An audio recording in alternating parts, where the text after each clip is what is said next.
This is Timorasso. Timorasso is a white wine. Timorasso. The Timorasso. I will tell you right now what I do know. As people continue to taste these wines. Are you kidding me? This is fucking delicious. Try this, Carly. Timorasso. I'm very excited about this. Monumental show. We need to talk offline after this. I want to buy up Timorasso all over America.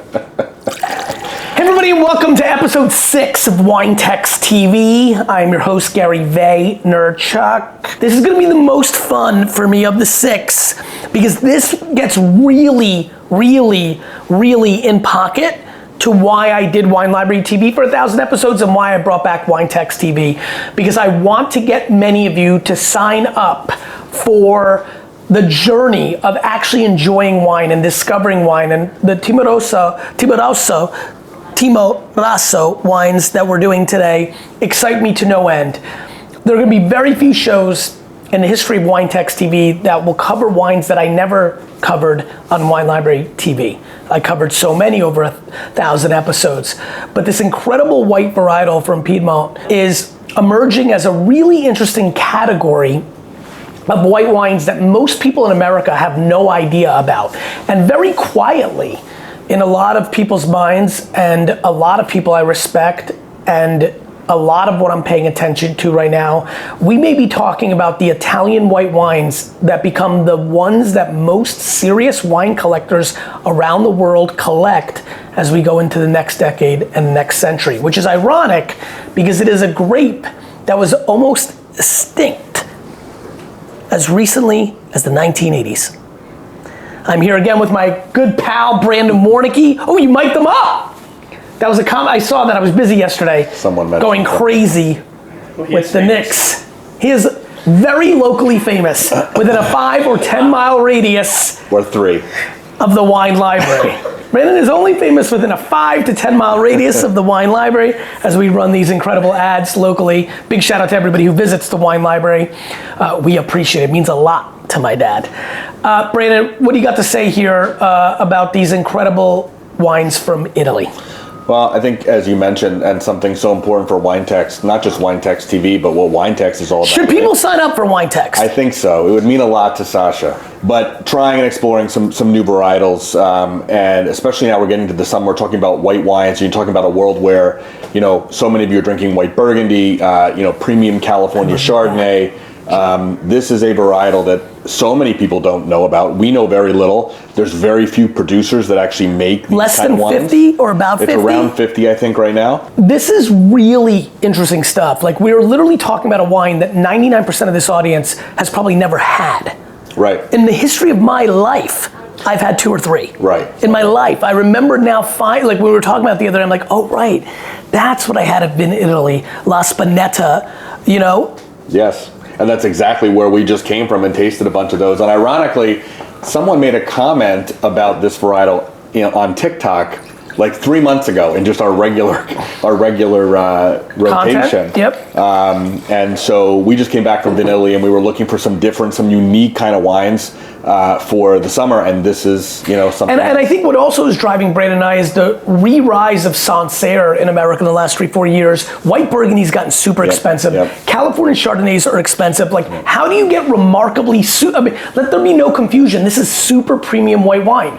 These wines, in our opinion, overall, and so why we're doing an episode here, are $30, $40, $50 wines that rival $100 wines in California and Burgundy.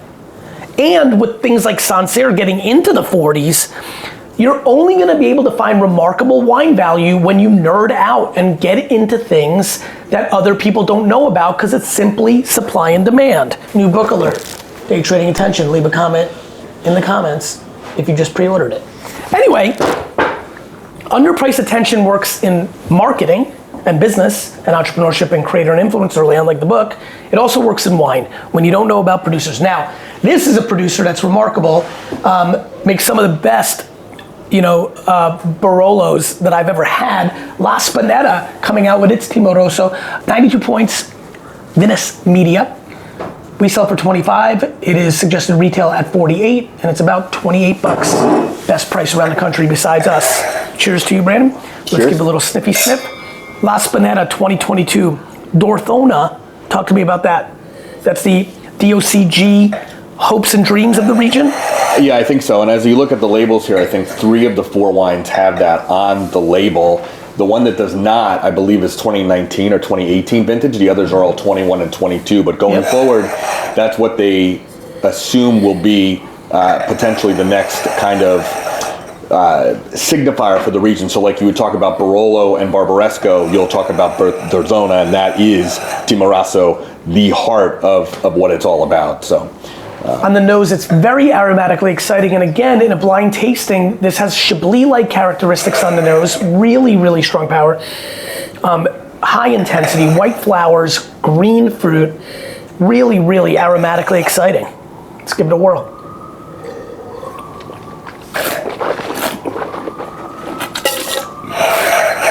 %13 alcohol on this. Very elegant, very dry, very non-California-like. You're getting a lot more crushed clamshell, stone fruit, very green, very clearly, I mean, this is as clear Granny Smith apple flavor. This is a baked Granny Smith apple with like clams. Like if a restaurant served raw clams with a Granny Smith apple in the middle, baked, where you could like take a little bit of the Granny Smith and put it on the clams, which actually sounds remarkably good. Little Maven should do this. And sipped and ate them, that's what this wine tastes like. Thoughts on the wine, Brandon? Yeah, definitely unique, and I think this producer actually, Panetta, obviously very, very well known, but they haven't been making Timorasso that long. I think 2018, 2019 was the first vintage. Basically, let there be no confusion, the reason I'm doing this episode is I believe we are right now talking about the next great underpriced super premium white wine. This wine is remarkable. If this was a $70 Chablis, I'd be like, okay. We sell this for 25. It's 28 in other places. It's 40 suggested retail. Yeah, right. If you told me, if you came over tonight and we're hanging out and buying wine, and like there's a $70 Chablis, I'd be like, okay. Right. I mean, this is a remarkable start. Mm-hmm. I'm very impressed. That's I'm gonna double up on it. I think it's a 92-point wine at 25 bucks. This is a raging steal. This is a raging steal. If you like serious white wine, like if you're looking for buttered popcorn, if you love Rombauer Chardonnay, you may like this, but you might also not. We all have preferences in people, in art. Like if you like the Lamborghini, but you don't like the Volvo, but you might like both. If you like chess and you like UFC, you're allowed to like both. And that's how I see this. If you're a huge over-the-top, Rombauer, HDV Chardonnay, cake bread, say like reserve Chardonnay, like if you like those big, rainy, then maybe you won't like this because it doesn't have enough of that cream buttered popcorn oak. But boy, if you like Chablis, if you like white Burgundy, I don't see how you don't like this. You agree? I agree. This is really the thesis of the show, and honestly, I came in pretty hyped. I've also had a couple episodes on Wine Library TV where I came in hyped and was massively disappointed, and they were weird shows. And I wasn't sure what was gonna happen, but if that's the Las Panetta, and we're going up a little bit, let's see where we're going next. Let me give you a pour here. Let me give you a rinse, Brand. And I'm not talking about white Burgundy in general and other Italian white wines. Like so many people when they think about Italian white wine, they think about Pinot Grigio, they think about, entry-level Soave, right, Verdicchio. They only think about Pinot Grigio. Like the normal person watching right now, Brandon, when they think about Italian whites, they think about Pinot Grigio. But for the price point, I remember we tasted this years ago. I forget where we were, but we tasted it was a black label Vermentina, the retail for like $40. Went nuts. And we talked about white Burgundy, we went the whole nuts. thing. Exactly. I remember that wine. All right, what do we got here, Brandon? Poggio? Yes, so this is the Poggio Timorasso. This is the only one that doesn't have Derthona on the label. Because it's 19. 19. $35 SRP, no rating, $31 from other stores. We're $25.99. Why'd you go so cheap? It's the average. Oh, got the average. Got it. Good job. Got average.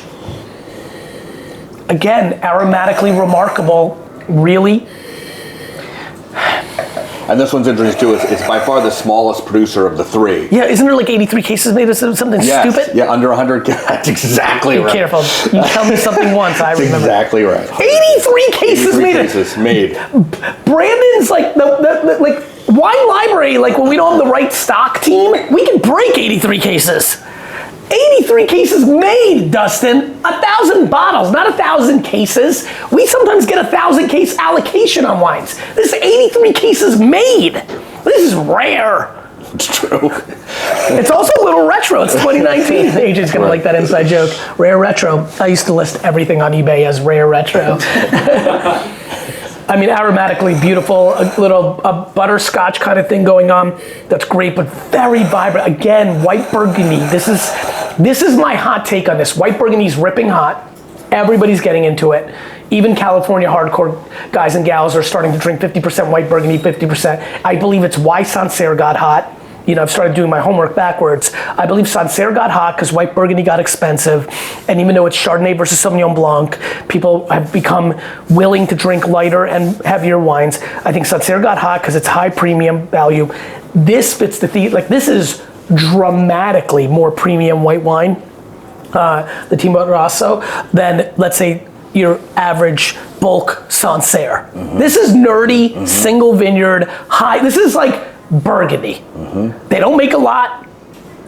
Like, it's a supply and demand thing. Like, for example, this might be the most significant piece of internet content on Timorasso in the world right now. I'm not even done with it yet, with the episode. Nobody's talking about this yet. Forget about me, and I have some good reach. One meaningful article from the New York Times dining section, right? One big restaurateur going behind, like Paul Greco, in this great city, got behind Gruner Veltliner. Paul Greco, a human who had hearth at a couple restaurants, but was influential amongst sommeliers. He is the man that got Gruner Veltliner going in this country in the late 1990s, early 2000.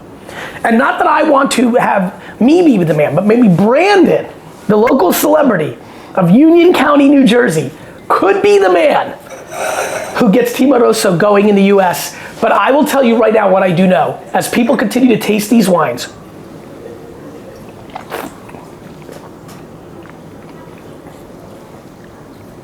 are you kidding me? I didn't even like spit it.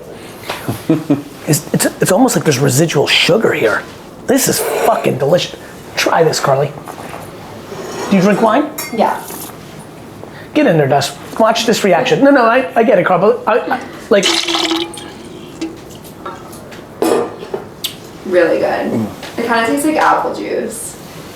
Try it, Sid. It's a family affair on WineText TV, episode 6.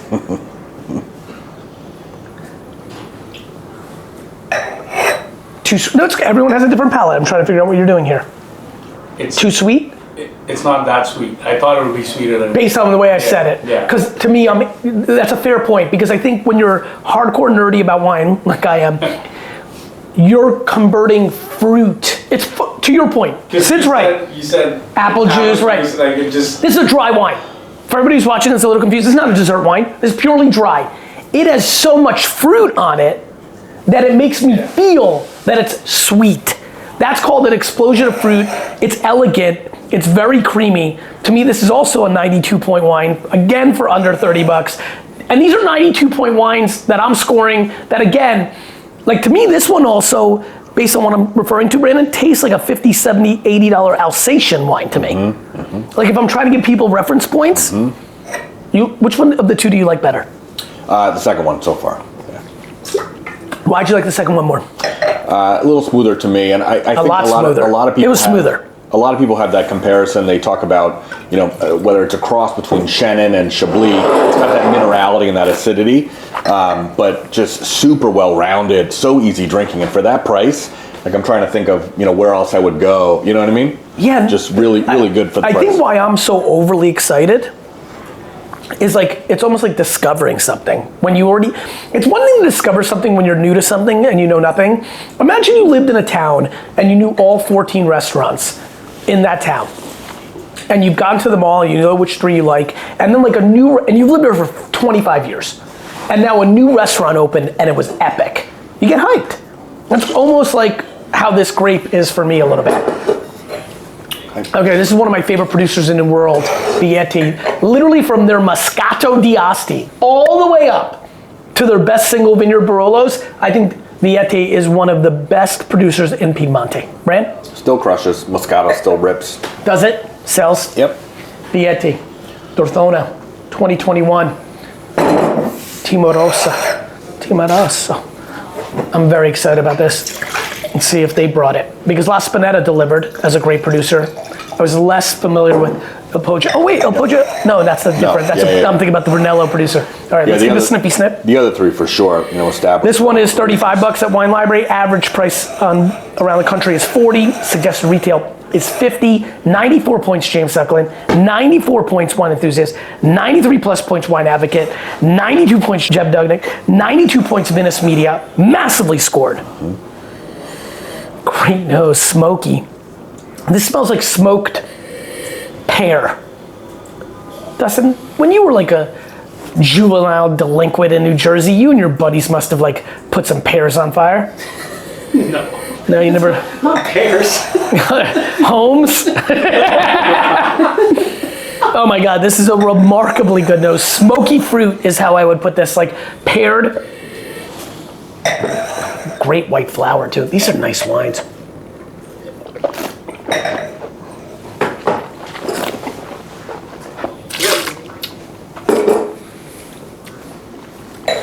I'm not even gonna wait for the fourth wine. Are you freaking out? You love it? This is insanity. Taste this. Do you like white wine or you like red better? I'm getting into wine now, so Yeah, I know you are. I smell the smoky. It's cool. Thank you so much, the real Mr. Shane. We love making wine approachable. This, You like better. yes. This is super complex. So I'll say this right now. If you're like a bougie fish eater, and what I mean by that is you live in Manhattan, you like going to Milos or Avra, like the fish has gotta be like the freshest and like expensive, and like you like the Greek tomato salad, and like you go to Ralph Lauren, like that stuff. If you're that person, I'm telling you right now, if you love fish, and I'm one of those people, by the way, like I love like sharing a whole fish with the table. It's like super fresh, like caught 5 minutes ago when you're on vacation. Like this is a white wine that will pair with this remarkably. The balance of the acidity and fruit balance on this wine, the mid palate, the way this wine finishes, the elegance. This is like $100 single vineyard Meursault. Or like single vineyard, like this is Duvasat, like single vineyard Chablis. How much are those these days? 70, 80? More. Really? Yeah. Yeah, it just jumps out of the glass. The acidity is amazing. This is structure. People should order this. This is sensational. I see you want to try it, Dust. Here you go. I see it. Your face is all like. Convinced me. You drink white wine a little bit? Little, very Yeah. little. Tastes the same as That's right. That's right. That's right. I expected that fully as a potential thing. Like we're talking real nuances here. But what I bet you this, if you just tasted that, right? If you went home and I gave you this, like if I gave you this bottle, which I'm more than happy, take it and go buy a $9 Pinot Grigio, 4 of them, and open all 5 of them. This is why I always tell people, stay away from $30, $40, $50 wine if you can't afford it, because the second you compare it to what you're drinking at 8 to 10, there's some steals 8 to 12 out there, but when you, like it's really interesting, like you go drink if you go drink Santa Margherita Pinot Grigio right now, and you compare it to this, remember, Yeah. if she was here right now, she would like lose her mind and never drink Santa Margherita again. Because you would feel the context difference. You know how like this might work for you, Braden. Like you know how you like think you're the best athlete in a small town in middle America, but then you go to Manhattan and play basketball against people that really can play bad? Like that's what this is. When you like if you don't know any different, you're like cool. But when you have the context, like we do, that's where it like stands out. So this is one of the great producers. Yep. Oh, Jesus. This is probably the fun, honestly for me, because these are like surprising me because I didn't really pay attention before we started this show. The fact that some of the best Barolo producers in the world are making this wine kind of gives me the double excitement I think I have for this category. Yeah, we were looking, obviously there's only a handful of producers in total, and a very small amount of those actually imported. 94 points enthusiast, Yeah. $60 SRP, we're $54.99. Tell me what you think about Poggio. So when we're looking at, the last one to bring in, and we saw that they had one as well. We were super excited. The reason we're super pumped is we've been drinking their Barolos for years, Yes. like older stuff. Like this is one of the best Barolo producers in the world. Which, and look, this is now 50, now this is getting up there. This is now 55 bucks. So, you know, the noses on all four. I mean, on the Vietti, I'm going to jump in on board as well. I'm going to go 94 points. 94 points. Put it up there, Carly. Braden, so I don't know who's post-producing. 94 points. Actually, can you make the 94 bounce from one hand to the other? Oh, 94 points. All right, here we go. Sniffy sniff. This is not Chardonnay. I am Solar. What the point of this show is, we're educating people on new wines out there, and what's really cool, Solar, is this is Timorasso. Timorasso is a white wine that was almost extinct in Italy years ago, was saved by a gentleman. What's that gentleman's name? Do you have the note on that? Walter Massa, I believe. Yeah. Saved by a person, like saved. Like it was gonna be extinct. And now it's starting to flourish, gaining momentum, and we are putting a flag in the ground now after I'm tasting these. Let me just finish this off.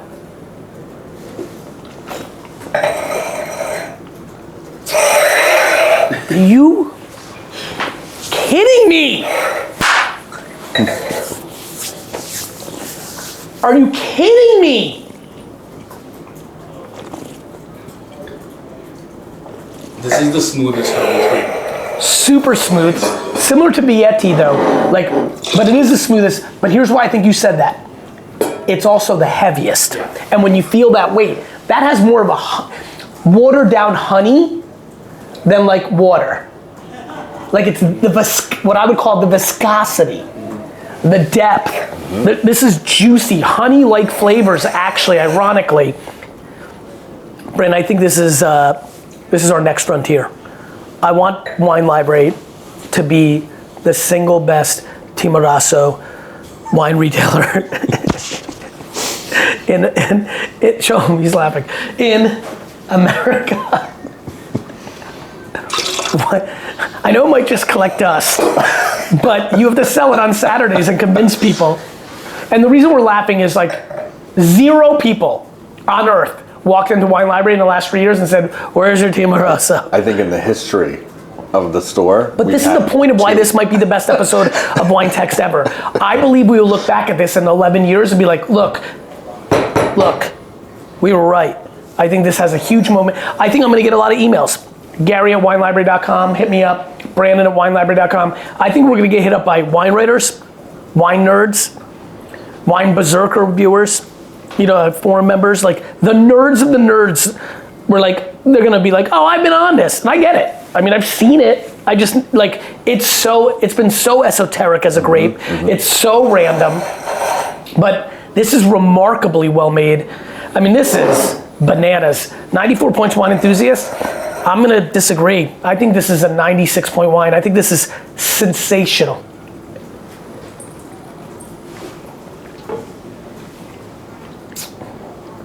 Every day of the week, besides Chardonnay's got a slightly different taste profile, every day of the week, Brandon, the wine we just tasted that's 55 bucks is $130 white Burgundy. Every day of the week. Monumental show. My friends around the world, because I know how social media works, please do me one favor, because you're gonna be doing yourself a favor. Please go out and find a Timorasso white wine, a grape that was on the verge of not existing only 40 years ago, I believe now is in the precipice of becoming a wine nerd sensation across the US and Europe. The people that come from second and third generation Italian families that are wealthy and well-to-do are probably smiling right now because this is probably what they're drinking. As a matter of fact, they might be upset. You have to understand, Brandon. Right. When there's only 83 cases made, it only takes like 10 people to want to buy a case for this wine to go from $25.99 to $39.99. And we've seen it, you and I. Yeah. We've seen wine categories, and there's not a lot of this wine. I was right years ago about Burgundy. I yelled on Wine Library TV about Burgundy and Barolo. I said there's not enough supply and demand is going to go up. This is microcosm supply. We need to talk offline after this. I want to buy up Timorasso all over America. This blows me away. I hope you enjoyed this episode. I hope you hear me and explore, especially if you drink premium white Burgundy, Sancerre, Alsatian whites, or even if, remember you gotta like both styles, if you buy a $40 Russian River Chardonnay, you're getting $30 to $50 value. I just drank a $55 wine that competes with most $130 wines I've had. I had a $35 wine that I would pay $70 to $90 for it all day long if it was white Burgundy. White Burgundy, Pouligny Montrachet, Corton Charlemagne, Chablis, they have the brand. They're Louis Vuitton. You know what it is. They're Nike limited edition. They're Las Vegas best hotel, penthouse. Their brand, you know what it is. These wines, nobody on earth knows what they are. On earth. And that is the opportunity, that is the arbitrage. And the number one best thing about wine is discovering new stuff that you would have never had. That is why I'm doing this show. I hope you enjoy it. And that's it. You have questions? Yeah. Go ahead. What wine do you recommend for someone who has yet to taste a wine they like? I would like you to try a Moscato di Asti. That is a sparkling sweet wine. A Moscato. I'd like you to start with white sweet wines, but I'd also like you to try a New Zealand Sauvignon Blanc. Please try a New Zealand Sauvignon Blanc as well, because that's a dry wine, not sweet, but a lot of good fruit and very easy to drink, and $15 on average you can find out there. Those three wines would be a good way. See what you think. And then on the red wine, try a Pinot Noir or a Beaujolais, a light white red wine, just to see what it feels like. When you first start, red wines are hard. They're too bitter beer face, but you may like it. Everyone's palate's different. Those are good starting points for you. One more or no? Have you ever tried Romanian wines? I've had a lot of Romanian wines. I did an episode, I think, of Wine Library TV on Romanian wines. Look, Romanian wines are solid, but normally by the time they make it to the US with importing, overpriced for what they are in comparison to so many other options in the world. And so, solid Eastern European producer, but in a competitive landscape the wine world is at, tend to be overpriced for the value in return. But that's not to discourage. I'm a little bit rusty too. I'm sure there's tremendous, I bet you the 5 best Romanian wine producers in the world are making very solid wine. I think they'll struggle to compete with the best wines in the world on the price value ratio. There's like a lot of Romanian wines that are $40 a bottle like these wines are, that are like $15 value, at least when I was in the game, whereas this is like $100 value, and that arbitrage is hard. One more? What's the best dry, red, affordable wine that's great to sip on? I'm very big on Portuguese reds. I think they're incredibly undervalued from the Douro and the Dow. Look, honestly, that question's easy. You agree with me on this, Brandon? Like the amount of under $15. I mean, we offered a Saint-Emilion. Yeah, from Bordeaux, yeah. We offered a Saint-Emilion. Yep. For under $18 a bottle on WineText yesterday. That was absurd.